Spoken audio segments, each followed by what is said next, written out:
À l'époque, le refus avait été sanctionné par la Commission des droits civiques du Colorado, au nom de la lutte contre les discriminations basées sur les orientations sexuelles. Une sourde guerre des gâteaux s'était ensuivie à Denver.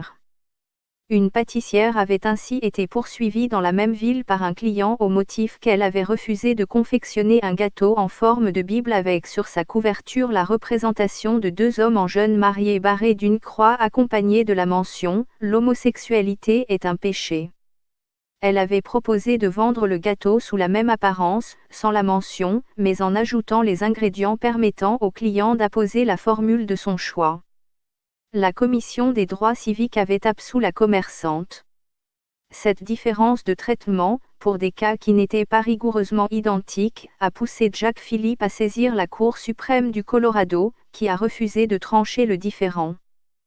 Il s'est, en dernier recours, tourné vers celle des États-Unis pour tenter de faire prévaloir un autre point de vue, la défense de la liberté d'expression et de la liberté religieuse. La plus haute instance juridique des États-Unis a accédé à sa demande. Jack Phillips récuse l'accusation de comportement discriminatoire. Il assure être tout disposé à vendre des gâteaux ordinaires à des homosexuels. Il juge en revanche la réalisation d'une pièce célébrant ce type d'union contraire à ses convictions.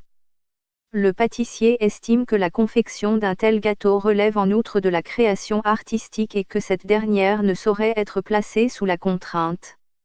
Lui commander une pièce à l'occasion du mariage des deux hommes reviendrait selon l'artisan à lui faire endosser une forme de mariage qui le heurte, même s'il a été légalisé ultérieurement par la Cour suprême.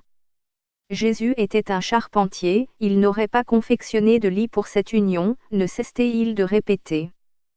Pour Charlie Craig et David Mullins, autoriser un tel refus de vente risque de produire des réactions en chaîne pour toute une série de transactions commerciales liées à une cérémonie de mariage pour des couples de même sexe, qu'il s'agisse de fleuristes, de coiffeurs, de cuisiniers ou de tailleurs. Les avocats de défense des droits civiques et des juristes prestigieux qui se sont portés à leur côté voient dans cette guérilla juridique une tentative de réaction à l'arrêt historique rendu par la Cour suprême en 2015.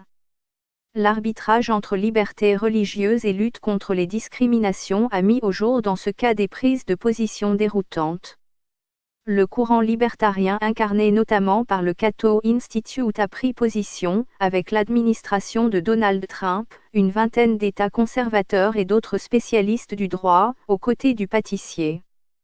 Un juriste émérite, Eugen Volokh, Université de California, spécialiste du premier amendement, sur la liberté d'expression et la liberté religieuse, avait défendu en 2013 le refus d'un photographe d'immortaliser un couple homosexuel.